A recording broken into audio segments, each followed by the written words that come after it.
ลาลาลาลาลากลายเป็นผีเสื้อตัวใหญ่บินไปบินไปบินมาบินชมดอกไม้นานาผีเสื้อจ๋าเจ้าสวยจังเลยเป็นผีเสื้อตัวใหญ่บินไปบินไปบินมาบินชมดอกไม้นานาผีเสื้อจ๋าเจ้าสวยจังเลย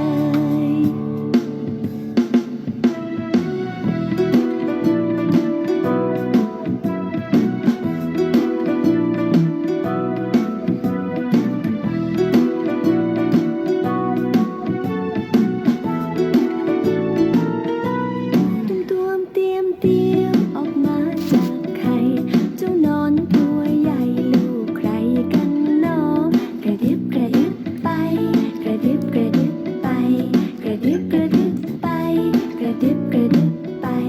กระดิบดิบไปบนใบไม้อ่อนกัดกัดกินกินอิ่มแล้วก็นอนแล้วเจ้านอนก็จักใยหุ้มตัวกระดิบกระดิบกระดิบดิบดิบกระดิบกระดิบกระดิบดิบดิบตุ้มตวมเตรียมเตรียมออกมาจากไข่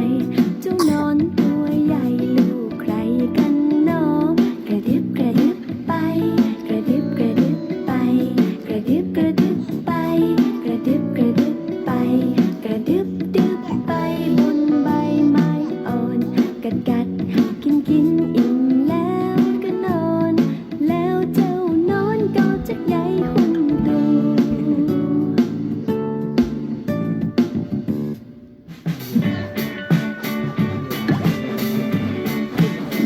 เพื่อนๆอย่าลืมกดติดตามตรงนี้แล้วก็กดกระดิ่งตรงนี้นะคะ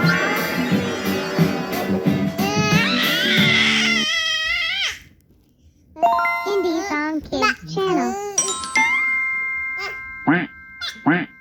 quack. Indie Song Kids Channel.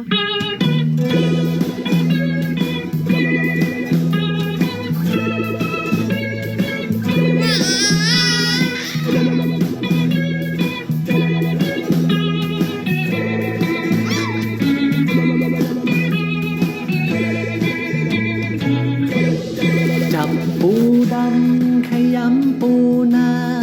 จับปูม้าคว้าปูทะเล สนุกจริงเอ่ยแล้วเลยนอนเปลชะโอละเฮนอนเปลหลับไปชะโอละเฮนอนเปลหลับไป จับปูดำขยำปูนา จับปูม้าคว้าปูทะเล สนุกจริงเอ่ยแล้วเลยนอนเปลชะโอละเฮนอนเปลหลับไปชะโอละเฮนอนเปลหลับไป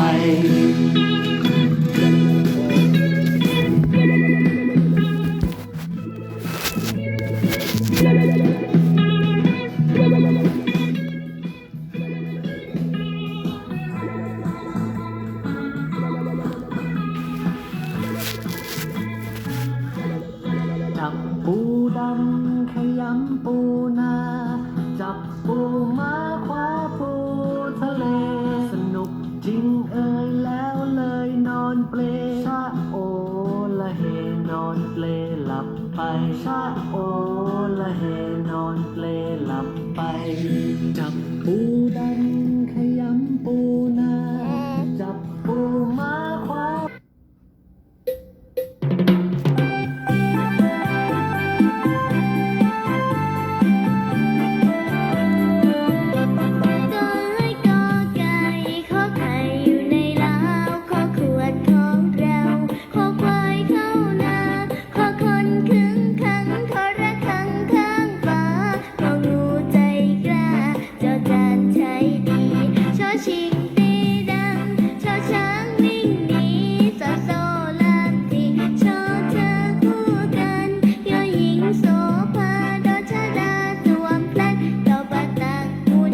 วันนี้นะคะพี่นุ่นก็จะพาเด็กๆมาเต้นเพลงหาพวกเรากำลังสบายนะคะ เดี๋ยวเราจะมีน้องการ์ตูนมาเต้นด้วยค่ะ นี่ค่ะ เดี๋ยวเราไปเต้นกันเลยค่ะ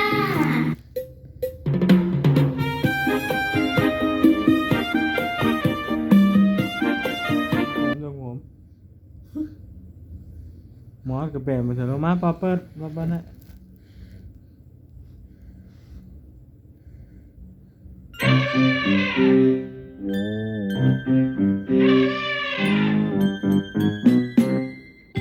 ช้างช้างช้างช้างช้างน้องเคยเห็นช้างหรือเปล่า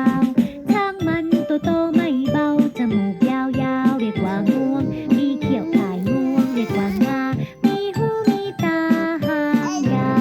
วช้างช้างช้างช้างช้างน้องเคยเห็นช้างหรือเปล่าช้างมันตัวโตไม่เบาจมูกยาวๆเรียกว่างวงมีเขียวขายงวงเรียกว่างามีหูมีตาหางยาว